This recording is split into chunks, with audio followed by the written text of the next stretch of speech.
ఎక్కడి నుంచి వస్తున్నారు సార్?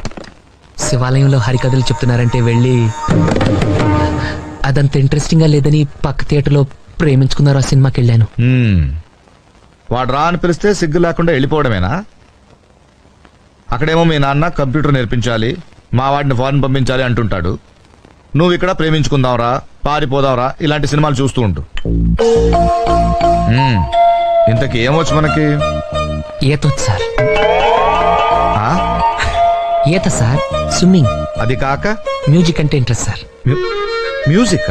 హార్మోనియం, మృదంగం వాయిస్తానండి. ఇక్కడి కానీ తెచ్చావా? లేదు సార్. థ్యాంక్స్. ఇంకా బొమ్మలేస్తానండి. ఎక్కడ? రోడ్ల మీద, బోర్డుల మీద? పేపర్ మీదండి. బ్రతకడానికి ఏం వచ్చు అని అడుగుతున్నాను. బిఏ చేశానండి. ఎన్నేళ్ళు? ఓ, త్వరగానే అయిపోయిందే. లాస్ట్ ఇయర్ కష్టపడి చదివానండి. సరే, మీ నాన్న నీకేదైనా ఉద్యోగం చూడమన్నాడు. వారం రోజులు ఏదో ఒకటి సెట్ చేద్దాం. నువ్వు వెళ్ళి భోంచేసి చేసి పడుకో. బంతి, హాయ్. ఇది రేపు మార్నింగ్ అవుట్ హౌస్ చూపించు. అవుట్ హౌస్ ఎందుకు సార్? బయట ఎక్కడైనా ఆ? అవుట్ హౌస్ సౌకర్యంగానే ఉంటుంది సార్. సౌకర్యంగా లేకపోయినా అక్కడే ఉండాలి.